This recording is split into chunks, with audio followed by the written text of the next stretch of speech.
100కు పైగా దీర్ఘకాలిక సమస్యలకు ఎటువంటి ఆపరేషన్ దుష్ప్రభావాలు లేకుండా హోమియోపతి చికిత్స. నమస్తే, వెల్కమ్ టు ఐ డ్రీమ్. నేను మహేశ్వరి. ప్రపంచ దేశాలతో పాటు భారతదేశంలో కూడా క్యాన్సర్ మహమ్మారి రోజు రోజుకు పెరిగిపోతుంది. అయితే ఈ క్యాన్సర్ రావడానికి ప్రధాన కారణాలు ఏంటి, దాన్ని ముందుగా మనం ఎలా గుర్తించాలి, ఈ విషయాలపై మాట్లాడడానికి మనతో పాటు ఉన్నారు ఒమేగా హాస్పిటల్ నుండి senior oncologist doctor Mohan Vamsi గారు. మరి వారితో మాట్లాడతాం. నమస్తే సార్. నమస్తే అండి. సార్, రోజు రోజు ఎక్కడ చూసినా కూడా క్యాన్సర్ క్యాన్సర్ క్యాన్సర్ ఎక్కువైపోతున్నాయి కేసెస్ అన్నీ కూడా. నిజంగానే క్యాన్సర్ అంత పెరిగిపోతున్నదా భారతదేశంలో? తప్పకుండా అండి. క్యాన్సర్ ఇన్సిడెన్స్ రోజుకి ర్యాపిడ్గా పెరిగిపోతుందండి. మన 2022 ICMR Indian council for medical research New Delhi వారి స్టాటిస్టిక్స్ ప్రకారం భారతదేశంలో ప్రతి సంవత్సరం more than 15 lakh new cancer cases diagnose చేయబడతాయని అంచనా. But what is important is cancer భారతదేశంలో నోటిఫైబుల్ డిసీజ్ కాదు. ఉదాహరణకి వాళ్ళు మార్నింగ్ ఇద్దరు క్యాన్సర్ పేషెంట్ చూశారనుకోండి, కొత్త కేసెస్ ఫస్ట్ టైం డయాగ్నోస్ అయినాయి, ఇక్కడే డయాగ్నోస్ అయినాయి. నేను వెంటనే దాన్ని గవర్నమెంట్ ఆఫ్ ఇండియాకి నోటిఫై చేయాల్సిన అవసరం లేదు, మున్సిపల్ అథారిటీస్కి నోటిఫై చేయాల్సిన అవసరం లేదు, ట్రీట్మెంట్ చేస్తే సరిపోతుంది. అదే వాళ్ళు మార్నింగ్ ఒక కరోనా పేషెంట్ చూశాను అనుకోండి, వితిన్ 4 hours నేను గవర్నమెంట్కి ఇన్ఫార్మ్ చేయాలి, ఐ సాయ కరోనా పేషెంట్ టుడే అని, వాళ్ళ స్టాటిస్టిక్స్ కోసం. సో దీనివల్ల నోటిఫైబుల్ డిసీజ్ కాకపోవడంతో క్యాన్సర్ ఇన్సిడెన్స్ మనకు కరెక్ట్గా తెలియడం లేదు. భారతదేశంలో ఒక 5-6 పాపులేషన్ బేస్డ్ రిజిస్ట్రీస్ ఉన్నాయి అర్బన్ ఏరియాస్లో. అన్ఫార్చునేట్లీ హైదరాబాద్లో పాపులేషన్ బేస్డ్ క్యాన్సర్ రిజిస్ట్రీ లేదు. సో వీటిని బట్టి వాళ్ళు ఒక అందాజుగా అంచనా వేస్తున్నారే తప్ప కరెక్ట్ స్టాటిస్టిక్స్ తెలియట్లేదని మన డాక్టర్లందరి అభిప్రాయం కూడా. సో వాళ్ళు ఇచ్చిన దాని ప్రకారం more than 15 lakh cancer patients ఉన్నట్టయితే 15 lakh న్యూ క్యాన్సర్ పేషెంట్స్ ఉన్నట్టయితే మా అందరి ఎస్టిమేట్ ప్రకారం భారతదేశంలో దానికి మోర్ దెన్ డబుల్, అంటే more than 30 lakh new cancer patients ఉంటాయని చాలామంది నమ్ముతున్నారు. ఉదాహరణకి మన పాపులేషన్ చైనా పాపులేషన్ ఒకటే ఈక్వల్, బట్ చైనాలో 36 lakh new cancer patients diagnose చేయబడుతున్నాయి. ఇక్కడ 15 అంటే నమ్మశక్యంగా లేదు. ఇన్ఫ్యాక్ట్ భారతదేశానికి ఎక్కువ ఉండాలి, ఎందుకంటే Chinese food habits are much more healthier. ఇక్కడ కూడా అలవాటు అయిపోయింది హెల్దియర్ హ్యాబిట్స్. మనమంతా వెస్ట్రన్ ఫుడ్ హ్యాబిట్స్ని కల్టివేట్ చేస్తున్నాం. అది మెయిన్ కారణం. మనం డిస్కషన్కి వచ్చినప్పుడు డిస్కస్ చేద్దాం. సో భారతదేశంలో కూడా అంతే ఉంటాయి. మన స్టాటిస్టిక్స్ ప్రకారం కూడా ప్రతి 9 మందిలో, ఒక ఫ్యామిలీలో 9 మంది ఉన్నారనుకోండి, life time risk of developing cancer ఆ ఫ్యామిలీకి ఒకరు, అంటే ప్రతి 9 మందిలో ఒకరు క్యాన్సర్ బారిన పడుతున్నారు. ప్రతి 1,00,000 మందికి 107 మంది క్యాన్సర్ బారిన పడుతున్నారు. ఉదాహరణకు అమీర్పేటలో 1,00,000 మంది ప్రజలు ఉన్నారనుకోండి, సంవత్సరానికి 107 న్యూ క్యాన్సర్ పేషెంట్స్ అమీర్పేట నుంచి డయాగ్నోస్ చేయబడతాయి. సో అంత ర్యాపిడ్గా క్యాన్సర్ ఇన్సిడెన్స్ పెరిగిపోతుంది. 2050కి భారత అంచనా ప్రకారమే మోర్ దెన్ 35 lakhs ఉంటుందని అంచనా.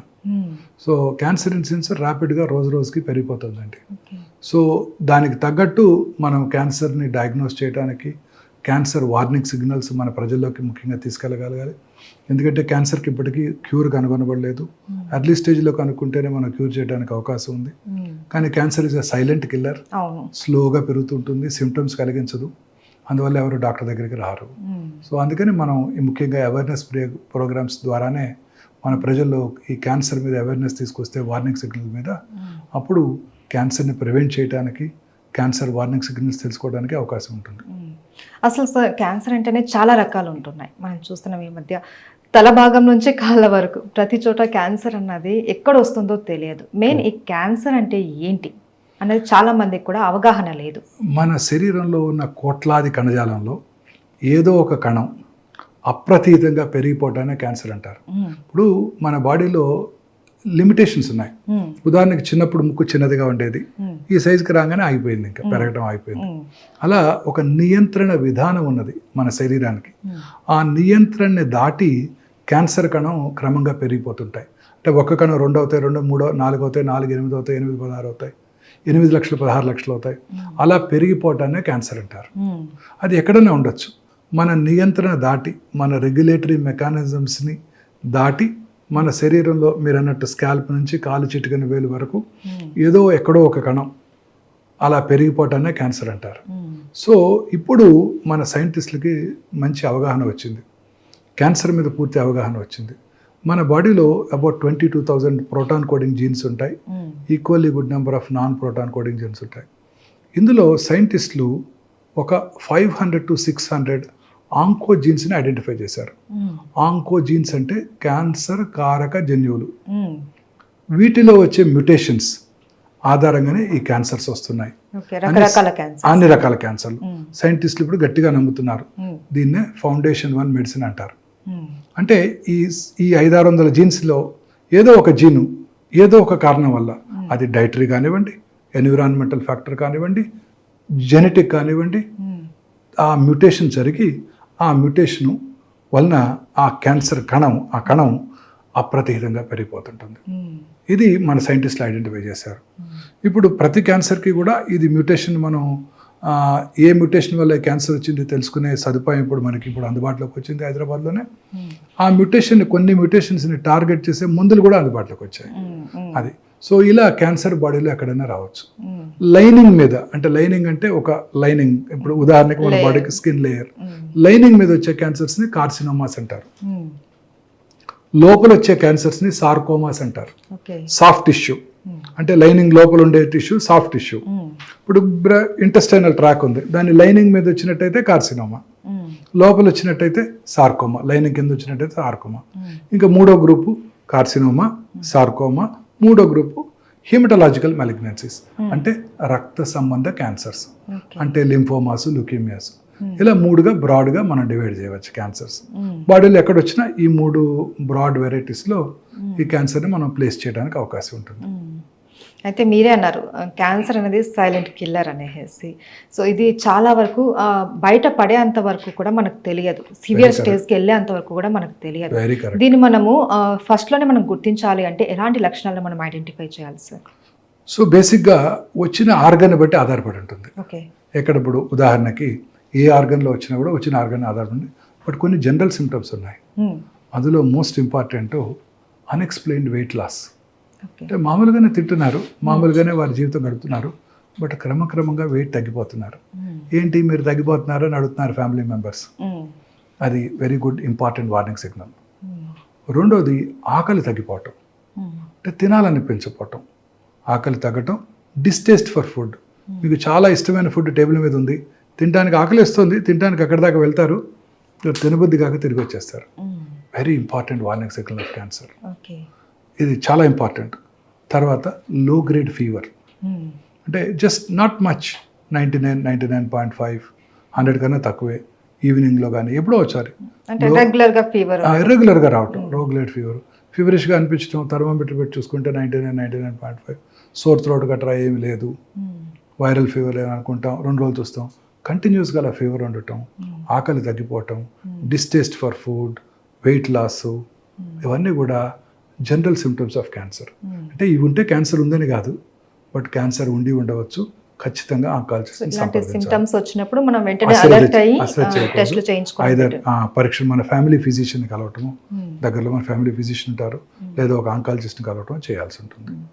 రెండోది ఆర్గన్ని బట్టి. Start with brain. Brain cancer is a very common cancer. అయితే బ్రెయిన్లో 2 రకాల క్యాన్సర్లు ఉంటుంటాయి. ఒకటి ఏంటంటే ప్రైమరీ బ్రెయిన్ ట్యూమర్స్, అంటే బ్రెయిన్లోనే పుట్టాయి, కానీ బ్రెయిన్లో 70% ఆఫ్ ద ట్యూమర్స్ శరీరంలో ఇతర భాగాల్లో పుట్టి బ్రెయిన్కి వెళ్తాయి. ఉదాహరణకు ఊపిరితిత్తుల్లో, కిడ్నీ, బ్రెస్ట్, ఎక్కడైనా సరే బ్రెయిన్కి వెళ్తుంటాయి. సో బ్రెయిన్ యొక్క ట్యూమర్స్ ప్రైమరీ కానీ సెకండరీస్ కానీ లక్షణాలు ఎలా ఉంటే మళ్ళీ జనరల్ సిమ్టమ్స్ ఉన్నాయి వాటికి.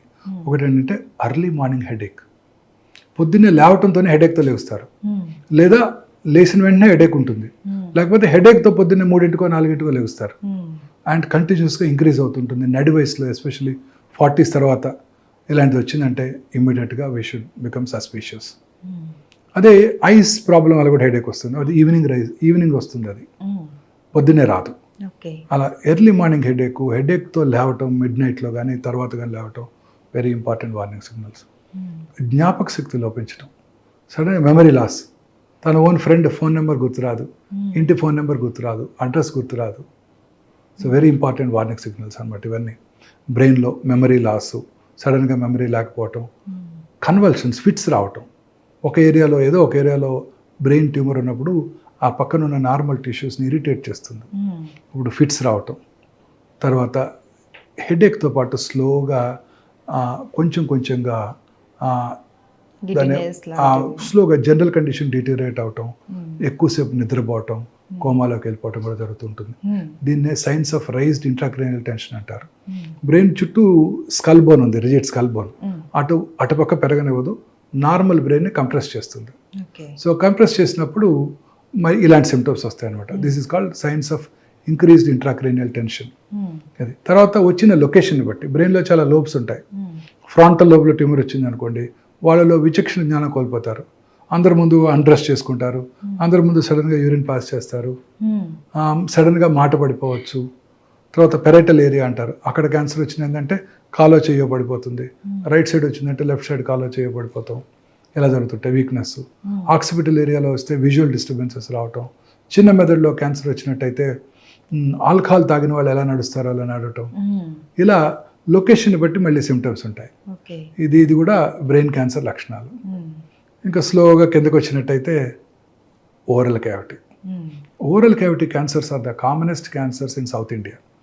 సౌత్ ఇండియన్ మెన్ పురుషుల్లో వాళ్ళు గుట్కాలు, సిగరెట్లు ఇవి తీసుకుంటారు కాబట్టి పురుషుల్లో, సౌత్ ఇండియాలో ఉన్న పురుషుల్లో చాలా కామన్ క్యాన్సర్ ఈ ఓరల్ క్యాన్సర్స్. ఈ ఓరల్ క్యాన్సర్ లక్షణాలు కూడా చాలా పెక్యులర్గా ఉంటాయి.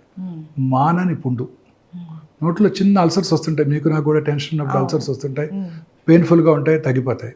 ఇది మానకుండా క్రమం తప్పకుండా పెరుగుతూ ఉంటుంది, బట్ ఎటువంటి పెయిన్ కలగజేయదు. అందువల్ల అందరూ అశ్రద్ధ చేస్తారు. తర్వాత ఎరుపు తెలుపు మిళితమైన patches, red and white patches or white patch, just పెరుగంటుకున్నట్టు ఆ లిప్ మీదో, నాలుక మీదో, దవడ లోపల భాగానో, అంగటి మీద ఉంటుంది. రబ్ చేస్తే పోదు, లూకోప్లేకియా అంటారు. అలాగే వెల్వెటీ రెడ్ ప్యాచెస్, ఎరిథ్రోప్లేకియా అంటారు. ఎక్కడైనా రావచ్చు ఓరల్ క్యావిటీలో. అలాగే ఎరుపు తెలుపు కలిసిపోయిన ప్యాచెస్, మిళితమైన ప్యాచెస్ కనుక ఉన్నట్టయితే క్యాన్సర్ అయ్యే అవకాశాలు చాలా ఎక్కువగా ఉంటాయి. ఇవేమీ నొప్పి కలిగించవు, అందుకే డాక్టర్ దగ్గరికి రారు. అక్కడ నుంచి చిగుళ్ళ నుంచి బ్లీడ్ అవటం, ఎక్కడో చోట అల్సర్ నుంచి బ్లీడ్ అవటం, మాటలో స్పష్టత కోల్పోవటం టంగ్ క్యాన్సర్ లక్షణం. మాటలో స్పష్టత, నాలిక కొంచెం బండగా మారినట్టు, వాయిస్ కొంచెం ముద్దలాగా రావటం, అది ఒక very important warning signal of tongue cancer. తర్వాత టంగ్, నాలిక వెనకాల భాగం కూడా ఉంటుంది. నాలిక మాట్లాడటానికే కాకుండా మింగటానికి కూడా ఉపయోగపడుతుంది. ఆ మింగటానికి ఉపయోగపడే ప్రాంతం పోస్టీరియర్ పార్ట్లో కనుక ట్యూమర్ వచ్చినట్టయితే feeling of a foreign body, గొంతులో ఏదో ఫారిన్ బాడీ ఉన్నట్టు.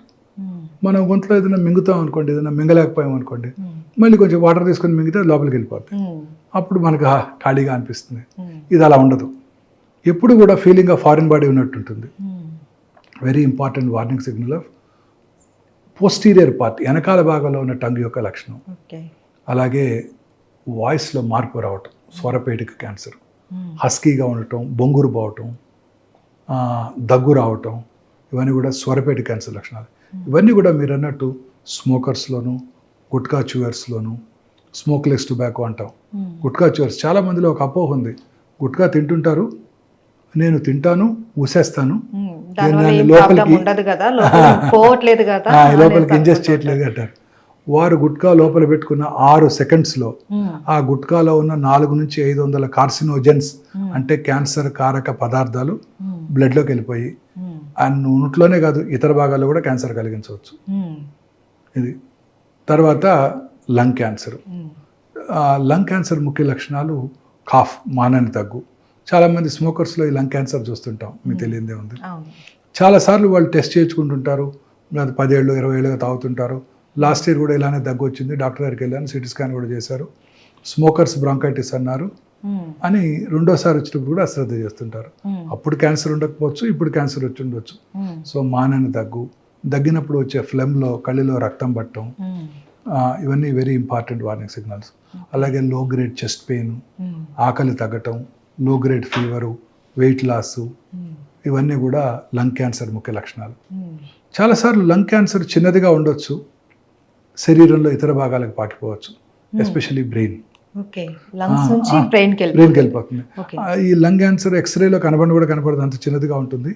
బ్రెయిన్ డాక్టర్ గారు, న్యూరో సర్జన్ ఆ ట్యూమర్ కూడా తీసేస్తారు, తీసి టెస్ట్కి పంపిస్తే బ్రెయిన్ లంగ్ క్యాన్సర్ అని రిపోర్ట్ వస్తుంది. ఒకే పర్సన్కి 2 క్యాన్సర్స్ కూడా వస్తూ ఉంటాయా?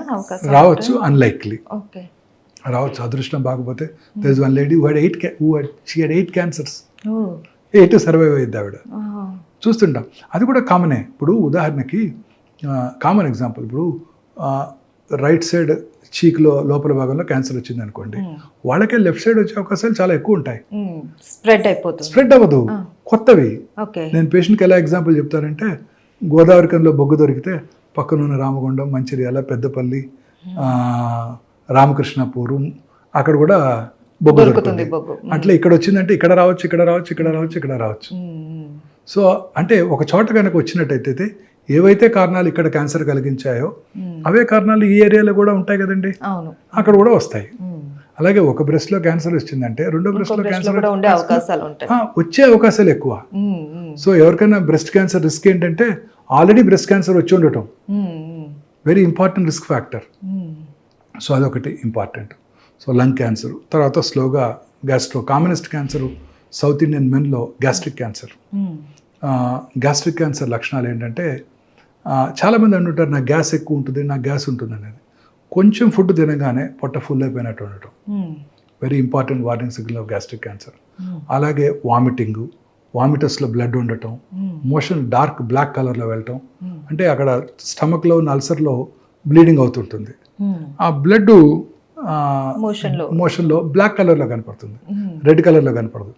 ఎందుకంటే యాసిడ్ ఎన్విరాన్మెంట్లో ఆ బ్రైట్ రెడ్ బ్లడ్ బ్లాక్ అయిపోతుంది. సో బ్లాక్ టారీ మోషన్ వచ్చిందంటే అప్పర్ జిఏ బ్లీడ్ ఉన్నట్టు, స్టమక్ అల్సర్ కావచ్చు. సో ఇది ఒక వెరీ ఇంపార్టెంట్ వార్నింగ్ సిగ్నల్. చాలామంది నడి వయసు దాటిన తర్వాత 50-60 ఏళ్ళ వయసులో పురుషుల్లో ముఖ్యంగా ఎనీమియా, రక్తహీనత రావటం. రక్తహీనత రాగానే ముందు వాళ్ళకి ఆయాసం వస్తుంది, అంతే కదా, కొంచెం నడవగానే రక్తం తక్కువ ఉంటే ఆయాసం వస్తుంది. ఫస్ట్ వాళ్ళు ఎవరి దగ్గరికి వెళ్తారు, ఆయాసం రాగానే కార్డియాలజిస్ట్ దగ్గరికి వెళ్తారు.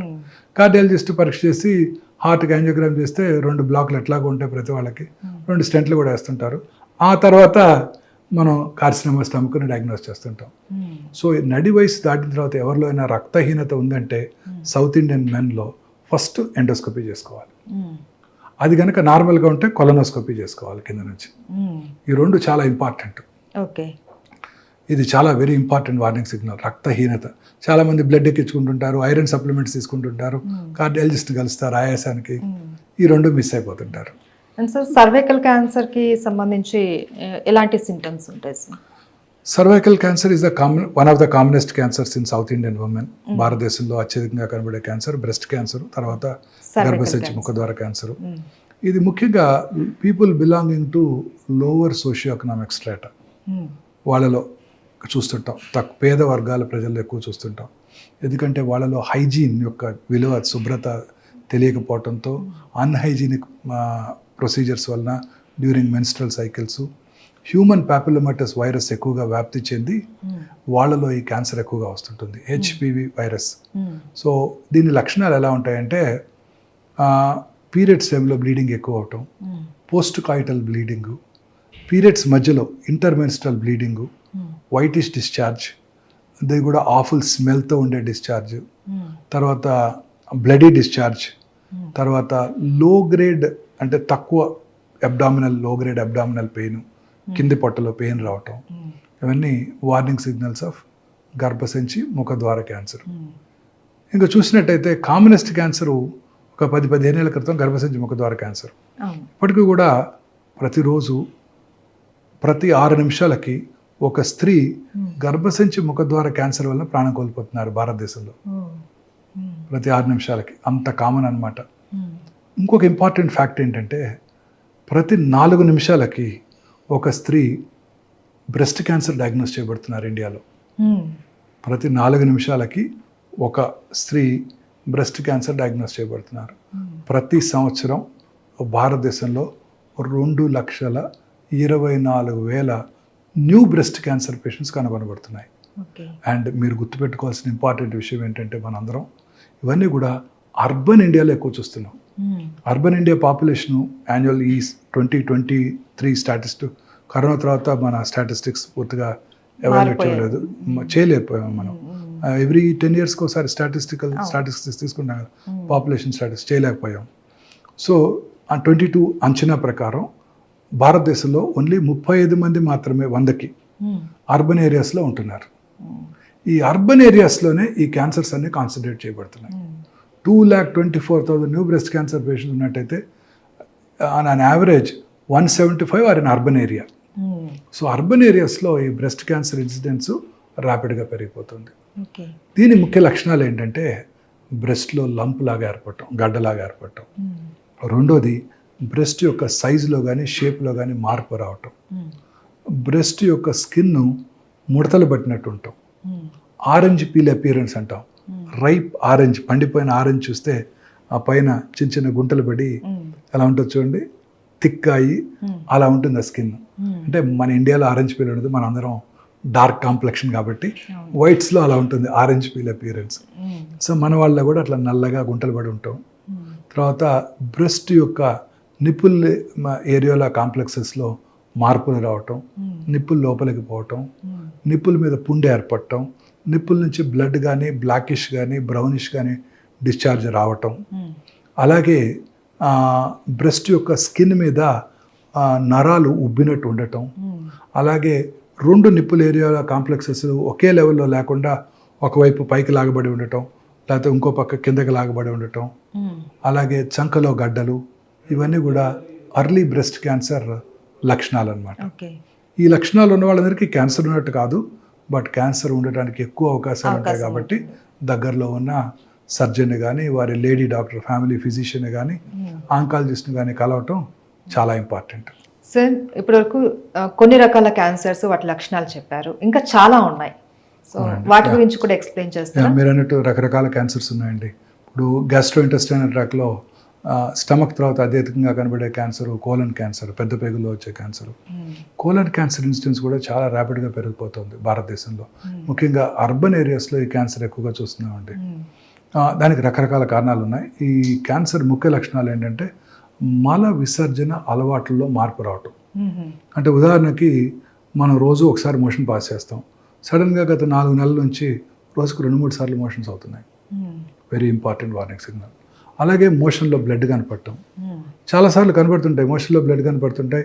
నాకు పైల్స్ ఉన్నాయి, పోయిన సంవత్సరం కూడా పైల్స్ ఉన్నాయి, అప్పుడు డాక్టర్ దగ్గరికి వెళ్ళి చూపించుకున్నాను, పైల్స్ ఉన్నాయన్నారు, మెడిసిన్ ఇచ్చారు, తగ్గిపోయింది, అదే వాడుకుందాం అనుకుంటారు తప్ప పోయిన సంవత్సరం పైల్స్ వల్ల బ్లడ్ వచ్చింది, ఈసారి క్యాన్సర్ వల్ల బ్లడ్ వచ్చి ఉండవచ్చు అనే ఫ్యాక్ట్ని మర్చిపోతారు. సో ఇవేమీ నొప్పి కలిగించవు, అందువల్ల ఎవరు డాక్టర్ దగ్గరికి రారు. సో మోషన్లో కనుక బ్లడ్ కనుక పడినట్టయితే ఎప్పుడూ అశ్రద్ధ చేయకూడదు. వెంటనే దగ్గరలో ఉన్న సర్జన్ దగ్గరికి వెళ్ళి చూపించుకొని దానికి నివారణ తెలుసుకొని అది దానికి వైద్యం చేయించుకొని అది ఆగిపోయితేనే మనం నిశ్చింతగా ఉండాలి. లేకపోతే మళ్ళీ డాక్టర్ దగ్గరికి, అదే డాక్టర్ దగ్గరికి వెళ్ళి టెస్టులు చేయించుకుంటూ ఉండాలి. అవసరమైతే సిగ్మాడోస్కోపీ, కొలనోస్కోపీ కూడా చేసుకోవాలి. ఎందుకంటే rectal cancer, colon cancer incidence భారతదేశంలోని పురుషుల్లో చాలా ఎక్కువగా చూస్తున్నాం. అలాగే మల విసర్జన అలవాట్లు మార్పు రావటం, తర్వాత మనం మోషన్ పాస్ చేస్తే ఒక సైజులో మోషన్ బయటకు వస్తుంది. అలా కాకుండా పెన్సిల్ బీమ్ లాగా సన్నగా వచ్చింది అనుకోండి, అంటే ఆ రక్తంలో బ్లాక్ అవుతుందని అర్థం. అలాగే ఫీలింగ్ ఆఫ్ ఇన్కంప్లీట్ ఎవాక్యుయేషన్. ఇప్పుడు మనం మార్నింగ్ చక్కగా మోషన్ పాస్ చేసామనుకోండి, we have a very good feeling, yes motion అయిపోయింది, సో కంఫర్టబుల్గా ఉంటుంది. మోషన్ పాస్ చేసినప్పటికీ ఇంకా కూడా మోషన్కి వెళ్ళాలి అనిపిస్తూ ఉన్నట్టయితే, గుడ్ మోషన్ పాస్ చేసాము కానీ ఇంకా మోషన్కి వెళ్ళాల్సి ఉన్నట్టు అనిపిస్తోంది, వెళ్ళి కూర్చుంటే రావడం లేదు, this is a very important warning signal of rectal cancer. అంటే బ్రెయిన్ ఆ ట్యూమర్ని మోషన్గా పర్సీవ్ చేస్తుంది. బ్రెయిన్కి ట్యూమర్ అని తెలియదు, అది యాక్చువల్లీ రెక్టంలో ట్యూమర్ ఉంది కదా, అది మోషన్గా పర్సీవ్ చేస్తుంది. అది కూడా ఎంటీ చేయాలని ఆలోచిస్తూ ఉంటుంది, అదేమో ఎంటీ అవ్వదు. ఇది feeling of incomplete evacuation. Motion pass చేసిన తర్వాత కూడా ఇంకా మోషన్కి వెళ్ళాలి అన్న ఫీలింగ్ ఈజ్ ఏ చాలా important warning signal of rectal cancer. తర్వాత రెగ్యులర్గా మోషన్తో పాటు సడన్గా కొన్నిసార్లు లూజ్ మోషన్స్ అయిపోవటం, కొన్నిసార్లు కాన్స్టిపేషన్ రావటం. ఇంక్రీజింగ్ కాన్స్టిపేషన్ అంటే ఇంతకుముందు రోజు ఒకసారి పాస్ చేసేవాళ్ళు ఇప్పుడు 2 రోజులకు ఒకసారి, ఇప్పుడు 3 రోజులకు ఒకసారి, అంటే బ్లాక్ అయిపోతుంది రెక్టం. చాలా ఎక్కువ సార్లు పాస్ చేయటం, వచ్చినప్పుడు బ్లాక్ కొంచెం తగ్గినప్పుడు టకటగా 4-5 సార్లు పడిపోవటం. Very important warning signal of left sided colon cancers. ఇదే కాకుండా right side colon cancers silent killer. ఎందుకంటే ఎటువంటి సిమ్టమ్స్ కలిగజేయవు, ఎందుకంటే అక్కడ మోషన్ లిక్విడ్గా ఉంటుంది. ఈ చిన్న అల్సర్స్ ఏమి మోషన్ని బ్లాక్ చేయలేవు. సో అందువల్ల ఆ అల్సర్ నుంచి బ్లడ్గా వచ్చిన ఆ మోషన్లో మిక్స్ అయిపోతుంది, అందువల్ల తెలియదు. So right side colon cancers are very very silent killers. చాలాసార్లు రక్తహీనతతో డాక్టర్ దగ్గరికి వెళ్తారు వాళ్ళు. ఇందాక చెప్పాను కదండి, రక్తహీనత కనుక ఉన్నట్టయితే ఫస్ట్ దక్షిణ భారతదేశంలో అపర్జయోస్కోపీ, అది కనుక నెగిటివ్ అయితే కొలనోస్కోపీ చేసుకోవాలి. ఇది కోలన్ క్యాన్సర్ ముఖ్య లక్షణాలు. ఈ రకంగా బ్లడ్ ఎక్కడొచ్చినా అబ్నార్మలేనండి. ముక్కులోంచి బ్లడ్ వచ్చినా, దగ్గినప్పుడు బ్లడ్ వచ్చినా, నోట్లో ఉమ్మిలోంచి బ్లడ్ వచ్చినా, యూరిన్లో బ్లడ్ వచ్చినా, ఇంటర్మెనిస్ట్రల్ బ్లడ్ వచ్చినా, నిప్పుల నుంచి బ్లడ్ వచ్చినా, బ్లడ్ ఎక్కడి నుంచి వచ్చినా అబ్నార్మలే. వెంటనే దగ్గరలో ఉన్న సర్జన్ దగ్గరికి వెళ్ళి కన్సర్న్డ్ దాని గురించి టెస్ట్ చేసుకొని జబ్బు లేదు అని నిర్ధారణ చేసుకోవడం వెరీ ఇంపార్టెంట్. ఇంకా శరీరంలో ఎక్కడైనా లంప్ రావటం, ఆ లంప్ అంటే గడ్డ, ఆ గడ్డ క్రమం తప్పకుండా పెరగటం, బ్రెస్ట్లో కానివ్వండి, నెక్లో కానీ, థైరాయిడ్ ఏరియాలో కానివ్వండి, పెరోటిడ్ ఏరియాలో కానివ్వండి, సాఫ్ట్ టిష్యూస్ మీద కానివ్వండి, ఎక్కడైనా గడ్డ రావటం, క్రమం తప్పకుండా పెరగటం, ముఖ్యంగా నొప్పి లేకుండా ఉండటం. నొప్పి లేకుండా అని అశ్రద్ధ చేయకూడదు. చాలా మంది ఈ నోషంతో నాకు నొప్పి ఉందండి అందుకే అశ్రద్ధ చేశానండి అని కూడా అంటుంటారు. ఏ గడ్డ కూడా అశ్రద్ధ చేయకూడదు. మనలో వచ్చే ఏ మార్పుని అశ్రద్ధ చేయకూడదండి. మనలో వచ్చే ఏ మార్పుని అశ్రద్ధ చేయకూడదండి. ఎటువంటి మార్పుని అశ్రద్ధ చేయకూడదు. రోజు 3 సార్లు మోషన్కి వెళ్ళే అలవాటు ఉంది, ఇప్పుడు ఒకసారి వెళ్తున్నాం, మార్పే. ఎటువంటి మార్పు అశ్రద్ధ చేయకూడదు. రోజు రాత్రిపూట యూరిన్కి వెళ్ళాము, సడన్గా 50 ఏళ్ళు దాటాయి, రోజు రాత్రిపూట 4-5 సార్లు యూరిన్కి వెళ్ళాల్సి వస్తుంది. Very important warning signal of prostate cancer లేదా ప్రాస్టేట్ ఎన్లార్జ్మెంట్. సో రాత్రిపూట యూరిన్, నాక్టూరియా, రాత్రిపూట యూరిన్ ఎక్కువసార్లు పాస్ చేయాల్సి రావటం, ఇంక్రీజ్డ్ ఫ్రీక్వెన్సీ, డే టైం కూడా ఫ్రీక్వెంట్గా వాష్రూమ్కి వెళ్ళాల్సి రావటం, హెసిటెన్సీ, ఎస్పెషల్లీ 50 దాటిన తర్వాత వాష్రూమ్కి వెళ్తాము, యూరిన్ వెంటనే రాదు, you to wait for a minute, మెల్లగా ఆగాలి. స్ట్రీమ్ కూడా సరిగా పడకుండా దగ్గర మీద కాళ్ళ మీద పడిపోవటం. తర్వాత అర్జెన్సీ, యూరిన్ రాగానే పరిగెత్తాలి, లేకపోతే ఇన్నర్స్లో పడిపోతుంది, కంట్రోల్ చేసుకోలేము. ఇవన్నీ కూడా warning signals of prostate cancer. అంటే ఇవి ఉంటే క్యాన్సర్ ఉందని కాదు, బట్ ప్రాస్టేట్ ఎన్లార్జ్ అయింది, ఉండే అవకాశాలు ఎస్పెషల్లీ 50 తర్వాత ఎక్కువగా ఉంటాయి. సో వెంటనే ఇలాంటి సిమ్టమ్స్ ఏమన్నా కూడా చెక్ చేసుకోవాలి. అలాగే స్కిన్ క్యాన్సర్స్ కూడా చాలా కామన్గా చూస్తుంటాం. పుట్టుమచ్చల్లో వచ్చే క్యాన్సర్స్, మెలనోమాస్ అంటాం, చాలా ప్రమాదకరమైనవి, అవి చాలా ర్యాపిడ్గా పాకిపోతాయి. మొన్న మధ్య ఒక కేసు చూశాను, బ్రెయిన్లో ట్యూమర్ ఉంది, మల్టిపుల్ ట్యూమర్స్ ఉన్నాయి, తలనొప్పితో డాక్టర్ దగ్గరికి వస్తే బ్రెయిన్ స్కాన్ చేస్తే మల్టిపుల్ మెట్స్ ఉన్నాయి, బాడీ అంతా స్కాన్ చేస్తే ఎక్కడ బెడ్ స్కాన్ చేసాం ఏం కనబడలా. చూస్తే కాలు బొట్టన వేలు క్రింద, వేలు గోరు క్రింద ఒక చిన్న 2 మిల్లీమీటర్ల మచ్చ ఉంది, బ్లాక్ మచ్చ, అది మెలనోమా. అక్కడ నుంచి బ్రెయిన్కి వెళ్ళిపోయిందండి. అంత ప్రమాదకరమైన ఈ మెలనోమా క్యాన్సర్స్.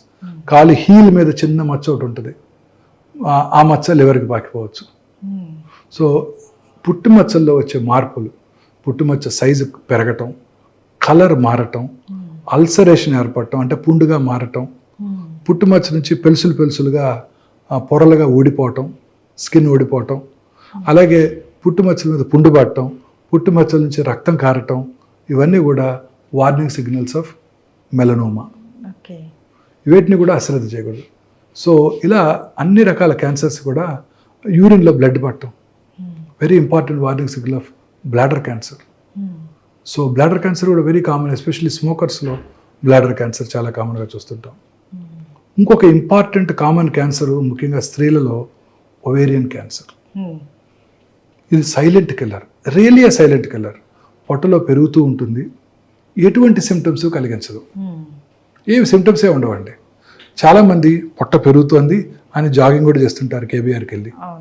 ఎస్పెషల్లీ ఇది సీన్ ఇన్ ఎఫ్లూయెంట్ ఉమెన్, పెద్ద వయసు డబ్బులున్న స్త్రీలను ఎక్కువ చూస్తుంటాం, వెల్ టు డూ ఫ్యామిలీస్లో ఎక్కువ చూస్తుంటాం. అదేంటి కొంచెం పొట్ట పెరుగుతుంది, కొంచెం వాకింగ్ చేద్దాం, జాగింగ్ చేద్దాం అని వెళ్తుంటారు.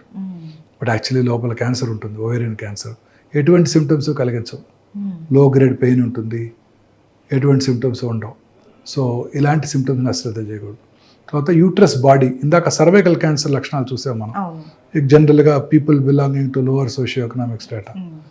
ఇది బాడీ క్యాన్సర్స్, బాడీ అంటే యూట్రైన్ మెయిన్ బాడీ క్యాన్సర్స్. ఇది ఎఫ్లూయెంట్ ఉమెన్లో ఎక్కువ కనబడుతుంది, ఒబీస్ స్త్రీలలో వాళ్ళలో ఎక్కువ కనబడుతుంటుంది. పోస్ట్ మెనోపాజల్ బ్లీడింగ్, పీరియడ్స్ ఆగిపోయిన తర్వాత ఎవరికైనా 1-2 years తర్వాత మళ్ళీ కనుక బ్లీడింగ్ అయితే అశ్రద్ధ చేయకూడదు. చాలామంది ఈ సిమ్టమ్ అశ్రద్ధ చేస్తారు. పీరియడ్స్ ఆగినాక అలా వస్తుంటుందంట, దానికదే తగ్గిపోద్ది, ఒక్కసారి వచ్చిపోయింది డాక్టర్ గారు, మళ్ళీ 2 నెలల క్రితం మళ్ళీ కనపడింది. అవి ఇది ఎప్పుడు అశ్రద్ధ చేయకూడదు. మెనోపాజ్ వచ్చేసిన తర్వాత మళ్ళీ కనుక బ్లీడింగ్ అయిందంటే వెంటనే దగ్గరలో ఉన్న వారి ఫ్యామిలీ ఫిజిషియన్ లేడీ డాక్టర్ దగ్గరికి వెళ్ళి పరీక్ష చేయించుకోవటం, చిన్న అల్ట్రాసౌండ్ చేసుకుంటేనే ఆ క్యాన్సర్ని ఈజీగా గుర్తించవచ్చు. ఈ క్యాన్సర్ ఇన్సిడెన్స్ కూడా ర్యాపిడ్గా పెరుగుతుంది. అర్బనైజేషన్ పెరిగే కొద్ది ఇవే పెరుగుతున్నాయి. Breast cancer, ovarian cancer, uterine body cancer, ఇవి చాలా కామన్గా పెరిగిపోతున్నాయి. సో ఇవన్నమాట ఈ కామన్ క్యాన్సర్స్ లక్షణాలు. ఈ వార్నింగ్ సిగ్నల్స్ అన్ని చాలా ఇంపార్టెంట్. క్యాన్సర్ ఇన్సిడెన్స్ ర్యాపిడ్గా పెరిగిపోతుంది.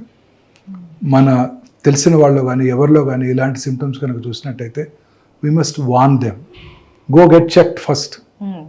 వెళ్ళి మీ ఫ్యామిలీ ఫిజిషియన్ కలువు, లేకపోతే దగ్గరలో ఉన్న సర్జన్ ఆంకాలజిస్ట్ను కలవండి అని మనం వార్న్ చేయాల్సి ఉంటుంది అనమాట. ఈ వార్నింగ్ సిగ్నల్స్ ఉంటే క్యాన్సర్ ఉన్నది అని కాదు, క్యాన్సర్ ఉండవచ్చు, అవకాశం ఉండొచ్చు. ముందుగా డయాగ్నోస్ చేస్తేనే క్యాన్సర్ క్యూరబుల్, లేకపోతే క్యాన్సర్ క్యూర్ అయ్యే అవకాశాలు చాలా తగ్గిపోతాయి. And blood cancer, bone cancer కూడా వస్తుందండి. Blood cancer is a very common cancer అండి. పిల్లల్లో వచ్చే కామనెస్ట్ క్యాన్సర్ బ్లడ్ క్యాన్సర్ అందరికన్నా. ఇవి సిమ్టమ్స్ చాలా వేగ్గా ఉంటాయండి. పిల్లల యొక్క గ్రోత్ తక్కువగా ఉంటుంది, పాలిపోవటము, వెయిట్ తగ్గిపోవటము, బాడీ మీద పెటికల్స్ ప్యాచెస్ అంటే చిన్న చిన్న రెడ్ ప్యాచెస్, ప్లేట్లెట్స్ తగ్గిపోవటంతో, లేదా చిన్న ఎబ్రేషన్కే ఒక ఇదంతా కందిపోయినట్టు, కమిలిపోయినట్టు, స్కిన్ కింద బ్లడ్ రావటం, ఇవన్నీ కూడా బ్లడ్ క్యాన్సర్ లక్షణాలు. పిల్లల్లో కానీ పెద్దవాళ్ళలో కానీ. వీక్నెస్, అన్ఎక్స్ప్లెయిన్డ్ వీక్నెస్, ఏం బాగా వీక్నెస్, రక్తం తగ్గిపోవటం, బ్లీడింగ్ స్పాట్స్ రావటం బాడీ స్కిన్ మీద, పెద్దవాళ్ళలో కూడా ఇవి బ్లడ్ క్యాన్సర్ లక్షణాలు. బోన్ ట్యూమర్స్ అన్ని చిన్న వయసులో చూస్తుంటాం. ఇవి పెద్దగా సిమ్టమ్స్ కలిగించవు, పెద్దగా అయ్యేదాకా అసలు కనిపించవు. అందుకే బోన్ ట్యూమర్స్ అనేవి చాలా లేట్ స్టేజెస్లోనే డయాగ్నోస్ చేయబడతాయి. చాలాసార్లు ఏదో చిన్న దెబ్బ తగులుతుంది, అప్పుడు అక్కడ ఎగ్జామిన్ చేసుకుంటే అప్పుడు ట్యూమర్ కనపడుతుంది, నొప్పి కలిగించదు. అందువల్ల అందరూ అశ్రద్ధ చేస్తారు. Generally 20 to 30 years, 12 to 30 years మధ్యలో ఈ బోన్ ట్యూమర్స్ ఎక్కువగా చూస్తుంటాం. సో ఎటువంటి ట్యూమర్ కనుక కల్పించినట్టయితే మనలో వచ్చే ప్రతి మార్పుని కూడా అశ్రద్ధ చేయకూడదు. తద్వారా మనం దీన్ని ముందుగా పట్టుకోవచ్చు అనమాట. అయితే నాకు ఒక చిన్న డౌట్ డాక్టర్ గారు, బోన్ ట్యూమర్ అన్నారు కదా, అది ఏదైనా ఒక్క ప్లేస్ దగ్గర మాత్రమే ఉంటుందా, లేకపోతే ఒక దగ్గర ఉంటే అది మొత్తం బోన్ కి ఎఫెక్ట్ అవుతుంది? ఏ బోన్లో అయినా రావచ్చు. మన బాడీలో 206 బోన్స్ ఉంటాయి. కామనెస్ట్ అంటే ఎక్కడైనా 2 రకాల క్యాన్సర్స్ ఉన్నాయి, Ewing sarcoma, osteosarcoma. Osteosarcoma generally 15 to 30 years లోపలే వచ్చేస్తుంది, అంతకన్నా చిన్న వయసులో రాదు, 20-25లో వచ్చేస్తుంటాయి. జనరల్గా ఈ నీ జాయింట్ చుట్టూ ఏర్పడతాయి అవి. న్యూ జాయింట్ పైన లేదా నీ జాయింట్ కింద 70% ఆఫ్ కేసెస్లో ఎక్కడైనా కూడా రావచ్చు ఇవి. తర్వాత ఆ బోన్ క్యాన్సర్స్ మీరు అన్నట్టు వెరీ అగ్రెసివ్. బాడీ ఆస్టియోసార్కోమా వచ్చిందంటే within days or weeks లంగ్స్లోకి పాకిపోతాయి. చాలా అగ్రెసివ్ ట్యూమర్స్. రెండోది ఈవింగ్స్ ట్యూమర్స్, చిన్న వయసులో కూడా చూస్తుంటాము, సాఫ్ట్ టిష్యూలో కూడా చూస్తుంటాం, బోన్స్లో కూడా చూస్తుంటాం. అది మనం బయాప్సీ చేసుకోవడం ద్వారా అది ఏ రకమైన క్యాన్సరో తెలుసుకోవచ్చు. అయితే ఇప్పటి వరకు ఎన్ని రకాల క్యాన్సర్స్ ఉన్నాయనేసి చెప్పారు. అయితే మెయిన్ ఈ క్యాన్సర్ రావడానికి కారణాలు ఏంటి, ఎవరికి ఎక్కువ వచ్చే అవకాశాలు ఉంటాయి చెప్తారా? సో క్యాన్సర్ రావడానికి గల కారణాలు అనేది 100% ఇది కాజ్ అండ్ ఎఫెక్ట్ కారణం ఏమి లేదండి, ఎక్సెప్ట్ గర్భసంచి ముఖద్వార క్యాన్సర్ తప్ప. గర్భసంచి ముఖద్వార క్యాన్సర్కి ఒక కాజ్ అండ్ ఎఫెక్ట్ ఉంది. అంటే ఏంటంటే కాజ్ ఏంటంటే human papillomatous viral infection, HPV virus. ఆ హెచ్పివి వైరస్ మన సర్వైకల్ ఎపిథీలియంలోకి వెళ్ళి అది ఇంట్రాసెల్యులర్గా ఉంటుంది, అంటే సెల్ లోపల ఉంటుంది. సెల్ లోపల ఉంటే మన బాడీ డిఫెన్స్ మెకానిజమ్స్కి అందదు, అందువల్ల దానికి యాంటీబాడీస్ డెవలప్ అవ్వవు. మీకు గుర్తుందా, కరోనా వచ్చినప్పుడు అందరూ నా యాంటీబాడీ టైటర్ ఎంత ఉంది, నీదెంత ఉంది, యాంటీబాడీ టైటర్ చెక్ చేసుకునేవాళ్ళం.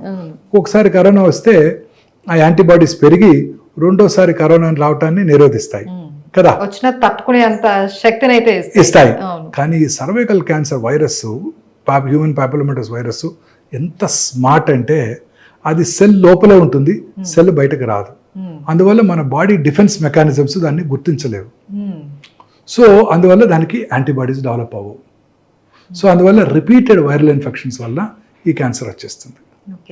దీనికి ఇప్పుడు అందుకే వ్యాక్సిన్ కనుక్కున్నారు. వ్యాక్సిన్ ఏం చేస్తుందంటే యాంటీబాడీస్ని ప్రొడ్యూస్ చేస్తుంది, తద్వారా మళ్ళీ రీఇన్ఫెక్షన్ రాకుండా చేస్తుంది. సో ఇది హ్యూమన్ పాపిలోమాటస్ వైరస్. ఇలా కాజ్ అండ్ ఎఫెక్ట్ రిలేషన్ మిగతా ఏ క్యాన్సర్స్కి లేదు. హెపటైటిస్ బి వైరస్ ఇన్ఫెక్షన్ ఉన్న వాళ్ళలో లివర్ సిరోసిస్ వస్తుంది. లివర్ సిరోసిస్ వచ్చినప్పుడు లివర్ రీజనరేషన్ జరుగుతుంది. ఆ రీజనరేటివ్ ప్రాసెస్లో క్యాన్సర్ రావచ్చు.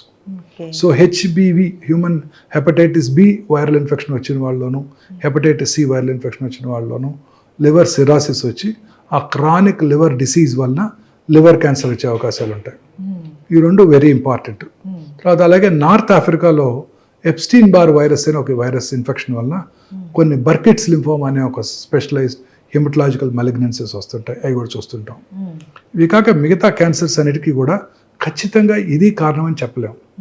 కొన్ని ఇంపార్టెంట్ కారణాలు ఉన్నాయి, మనందరికీ తెలుసు. స్మోకింగ్ వల్ల లంగ్ క్యాన్సర్ వస్తాయి, స్మోకింగ్ వల్ల అనేక రకాల క్యాన్సర్స్ వస్తాయి, ఇవన్నీ మనకు తెలుసు. బట్ డెఫినెట్గా నాన్ స్మోకర్లో కూడా లంగ్ క్యాన్సర్ చూస్తుంటాం. అవును. స్మోకింగే చేయని 12 ఏళ్ళ ఆడపిల్ల కూడా లంగ్ క్యాన్సర్ చూసాం. సో ఇది డెఫినెట్గా ఇది కారణం అని మనం చెప్పగలిగింది లేదు. But there are general causes which are very very important to us.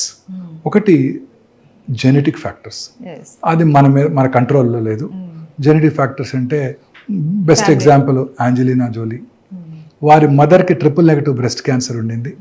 So వారు చెక్ చేయించుకొని ఆ బ్రాకా టెస్ట్ చేయించుకొని వారికి 31 years అప్పుడే అది చెక్ చేసుకొని అది పాజిటివ్ ఉంటుంటే వారికి ఖచ్చితంగా హ్యూమన్ అదే hereditary breast ovarian cancer syndrome అంటారు.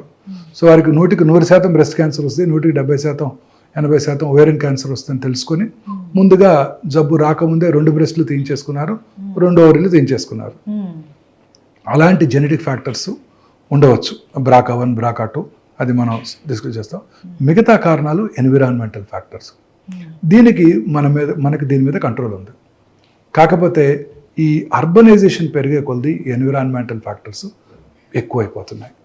ఫస్ట్ మోడర్నైజేషన్ చూడండి. ఈ మోడర్న్ మనం వీఆర్ ఫైటింగ్ విత్ నేచర్తో ఫైట్ చేస్తున్నాం. మనం ఎప్పుడు ఎండలోకి వెళ్ళలేదు, ఇంట్లోనే ఉంటున్నాము, ఎయిర్ కండిషన్ రూమ్స్లో ఉంటున్నాము.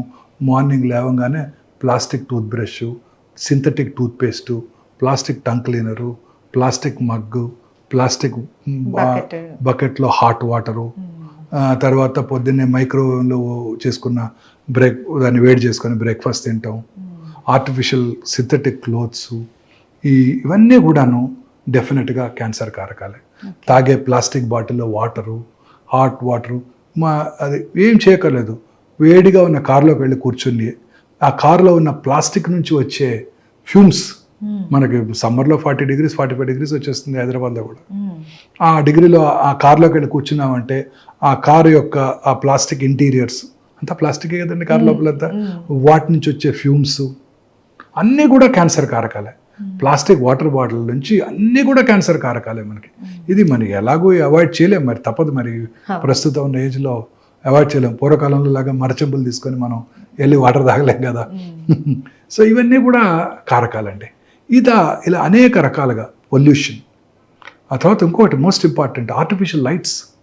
ఇప్పుడు రాత్రిపూట చక్కగా 6:30-7 భోజనం చేసి ఇంతకుముందు 8-9 కల్లా పడుకొని నిద్రపోయి పొద్దున్నే లేవడం జరిగేది. లేచిన వెంటనే చక్కగా ఎండలో కూర్చునేవారు, ఎండలో పని చేసుకునేవాళ్ళు. వాళ్ళ ఫ్రెష్గా వాళ్ళ గేదెల నుంచి పాలు తీసుకొని తాగేవాళ్ళు. వాళ్ళ వెజిటబుల్ గార్డెన్లో వెజిటబుల్ పండించుకునేవాళ్ళు. పొలానికి వెళ్ళి పంటలు పండించుకునేవాళ్ళు. ఎండలో అంత ఆర్గానిక్ ఉండేది. చక్కగా షర్ట్ తీసి పొలం పని చేసేవాళ్ళు.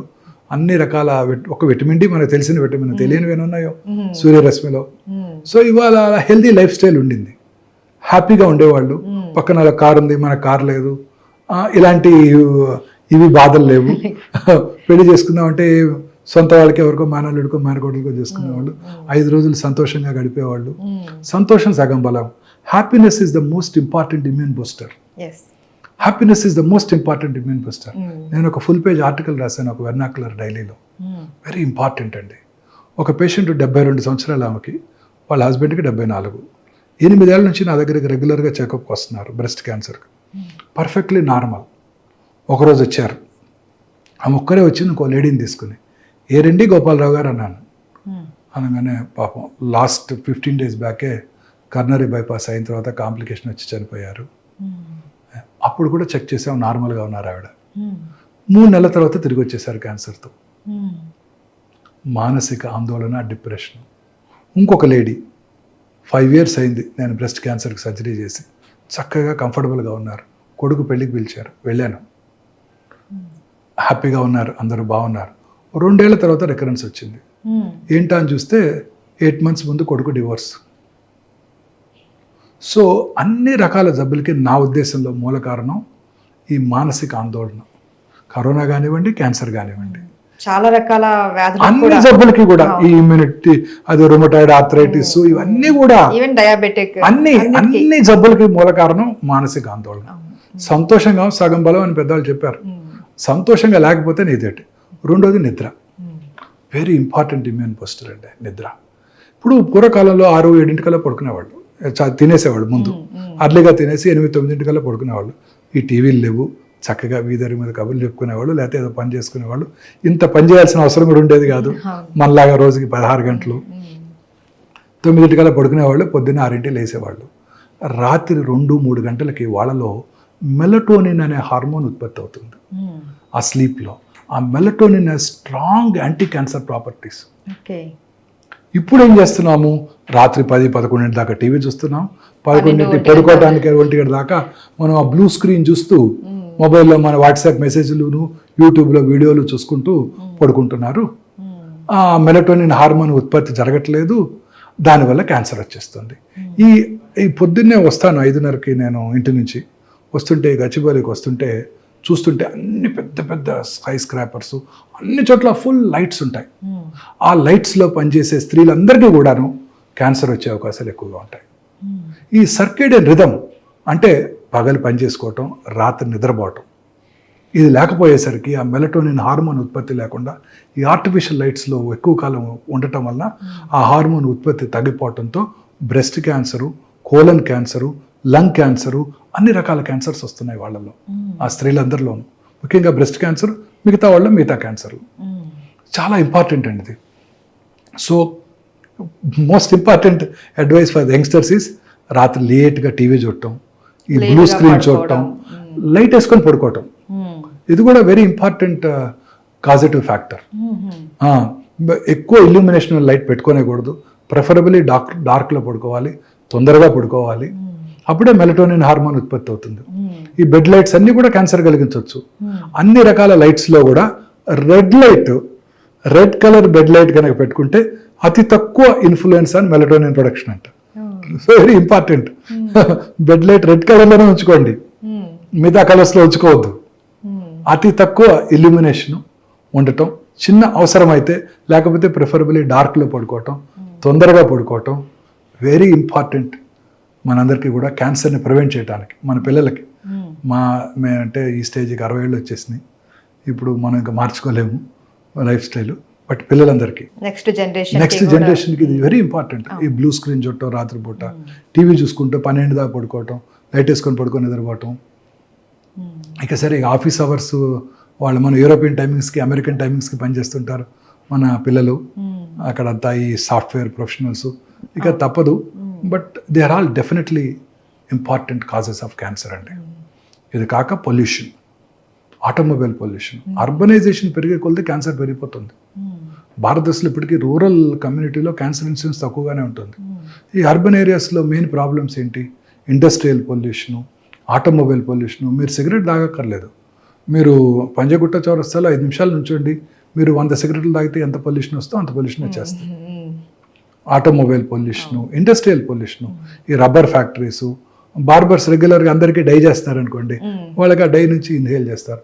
లూజ్గా పెయింట్స్ అమ్ముతున్నారు, దానివలన tobacco industry, asbestos industry, rubber industry, nickel cadmium battery industries, వీళ్ళందరూ కూడా క్యాన్సర్ వచ్చే అవకాశాలు, ఇండస్ట్రీస్లో పనిచేసే వాళ్ళు క్యాన్సర్ వచ్చే అవకాశాలు ఎక్కువగా ఉంటాయి. So industrial pollution, automobile pollution, తర్వాత ఫాస్ట్ ఫుడ్స్, ఇవన్నీ క్యాన్సర్ కారకాలు. ఈ పిజ్జాలు, బర్గర్లు, ఐస్ క్రీములు, బక్లవాలు అన్నీ all in all they are all cancer కారకాలు. అవన్నీ కూడా హై ఫుడ్, ఫ్యాటీ ఫుడ్ తినే వాళ్ళందరిలో కూడా అనేక రకాల క్యాన్సర్స్ వస్తాయి. చిన్న ఎగ్జాంపుల్, జాపనీస్లో క్యాన్సర్ ఇన్సిడెన్స్ చాలా తక్కువ. వాళ్ళు హెల్తీ ఫుడ్ తింటారు, చైనీస్ కూడా హెల్తీ ఫుడ్ తింటారు, వాళ్ళలో క్యాన్సర్ ఇన్సిడెన్స్ చాలా తక్కువ. ఇన్ఫ్యాక్ట్ జపాన్కి మనకు ఒక చిన్న సిమిలారిటీ ఉంది. మనలో సౌత్ ఇండియాలో రైస్ ఎక్కువ తింటాము, జాపనీస్ కూడా రైస్ ఎక్కువ తింటారు. జపాన్లో రైస్ చాలా ఎక్కువ తింటారండి, వాళ్ళు కూడా స్టేపుల్ డైట్ రైసే వాళ్ళు. వీళ్ళలో ఇద్దరిలో కూడా స్టమక్ క్యాన్సర్ చాలా common cancer. Rice eating populations రెండు కూడా జపాన్, సౌత్ ఇండియా. ఈ నేను నా పర్సనల్ ఒపీనియన్ అండి, 5 థింగ్స్ అవాయిడ్ చేయాలండి. వైట్ రైస్, వైట్ షుగర్, రా షుగర్ వాడుకోవటం లేదా జాగరీ వాడుకోవటం, వైట్ సాల్ట్, తర్వాత వైట్ మైదా, వైట్ లైట్. ఈ వైట్ అన్నది కంప్లీట్ వైట్ మనకి కాదు అసలుకి. బ్రౌన్ రైస్, దంపుడు బియ్యం తినండి, రా షుగర్ వాడుకోండి, బ్రౌన్ షుగర్ వాడుకోండి, రాక్ సాల్ట్ వాడుకోండి, మైదా అసలు తినకండి, మిల్లెట్స్, గోధుమలో, బార్లియో, రాజ్మా, అదేంటి ఉంటారు చాలా రకరకాల మిల్లెట్స్ ఉన్నాయి, కొరలు, అవి తినండి. వైట్ లైట్ అవాయిడ్ చేయండి, ఆర్టిఫిషియల్ లైట్ని అవాయిడ్ చేయండి రాత్రిపూట ఎస్పెషల్లీ. 5 వైట్ థింగ్స్ మళ్ళీ చెప్తాను. White sugar, white rice, white maida, white salt and white lights. Illumination ఎక్కువ ఉన్న వైట్ లైట్స్. ఈ 5 డేంజరస్ అండి. వీటిని అవాయిడ్ చేయాలి మన అందరం కూడా. ఎలా అవాయిడ్ చేయాలో, పార్బాయిల్డ్ రైస్ తింటాం. తెలంగాణలో బోల్డ్ చక్కగా దొరుకుతుంది పార్బాయిల్డ్ రైస్, దంపుడు బియ్యం కూడా చక్కగా దొరుకుతాయి. సో సాల్ట్ మనం తగ్గించుకోవాలి, rock salt. Sugar white sugar usage తగ్గించేసుకోవాలి. షుగర్ తినటం వల్ల క్యాన్సర్ వస్తుందని అడుగుతారు చాలా మంది. షుగర్ తినటం వల్ల అనేక రకాల జబ్బులు వస్తాయి. క్యాన్సర్ వచ్చిన వాళ్ళు షుగర్ తినకూడదా అని అడుగుతారు. అన్ని మితంగా తీసుకోవాలి, అన్ని మితంగా తీసుకోవాలి. ప్రిఫరబుల్లీ బ్రౌన్ షుగర్, లేదంటే బెల్లం, బెల్లం, జాగరీ. సో అన్ని మితంగా తీసుకోవాలి. ఇవి 5 కూడా అవాయిడ్ చేసుకోవడం బెటర్ అండి. సో ఈ వైట్ తర్వాత ఈ పెస్టిసైడ్స్, మనం తినేవన్నీ ఇవే కదండి. పెస్టిసైడ్స్ వాడుతున్నారు, ఫర్టిలైజర్స్ వాడుతున్నారు, ఇవన్నీ వాటి వల్ల పొల్యూషనే కదండి. ఆర్గానిక్ ఉత్పత్తి తగ్గిపోతుంది, అది పెంచగలగాలి. సో పాలలో కూడా ఆక్సిటోసిన్ ఇచ్చి గేదెలకి పాలు ఎక్కువ ప్రొడ్యూస్ చేయడానికి, ఆ పిల్లల్లో కూడా ఎర్లీ మెనార్ష్ వచ్చిన వల్ల బ్రెస్ట్ క్యాన్సర్ వచ్చే అవకాశాలు ఎక్కువ ఉంటాయి. ఆ పాలు తాగిన పిల్లలందరికీ కూడా ఆక్సిటోసిన్ వల్ల. సో ఇలా అనేక రకాలుగా మనం అంతా కూడా నేచర్తో ఫైట్ చేస్తున్నాం. సూర్యరశ్మిలోకి వెళ్లకుండా, రాత్రిపూట పడుకోకుండా, ఇవన్నీ కూడాను మనలో వచ్చే ప్రతి మార్పు కూడా ఈ క్యాన్సర్కి దారితీస్తున్నాయి. సో దీనితో పాటు దురలవాట్లు, స్మోక్ చేసిన 6 సెకండ్స్లో 400 to 600 కార్సినోజన్స్ బ్లడ్లోకి వెళ్ళిపోతాయి. ఇమాజిన్ చేయండి, కార్సినోమా సర్విక్స్ వాడిడైసే పూరర్ సెక్షన్స్ ఆఫ్ సొసైటీలో కనబడుతుంది, రిచ్ పీపుల్ కూడా కనపడుతుంది, స్మోక్ చేసే ఆడవాళ్ళలో. అంటే ఇక్కడ స్మోక్ చేస్తే ఆ టాక్సిన్ గర్భసంచి ముఖద్వారం దగ్గర సెక్రెట్ చేయబడి అక్కడ క్యాన్సర్ కలిగిస్తుంది.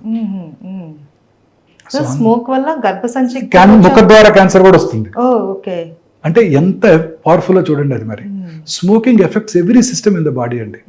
బ్రెయిన్లో ఉన్న రక్తనాళాలని, కంటిలో ఉన్న రక్తనాళాలని, కాళ్ళలో ఉన్న రక్తనాళాలని, కరోనరీస్ని, తర్వాత లంగ్ క్యాన్సర్, బాడీలో అనేక రకాల క్యాన్సర్స్. స్మోకింగ్, డయాబెటీస్ అండి, తల నుండి కాలు వరకు అన్ని సిస్టమ్స్ని ఎఫెక్ట్ చేస్తాయి అవి. ఈ రెండు కూడా. అంటే డయాబెటీస్ వల్ల క్యాన్సర్ వస్తుంది కాదు, బట్ కొంత వచ్చే అవకాశాలు ఎక్కువ ఉంటాయి. But smoking is definitely injurious to health. Smoking, smokeless tobacco, అన్ని రకాల టొబాకో యూసేజెస్, స్మోక్లెస్ టొబాకో, ఈ సిగరెట్స్ అన్ని కూడా బ్యాన్ చేయాల్సిందే.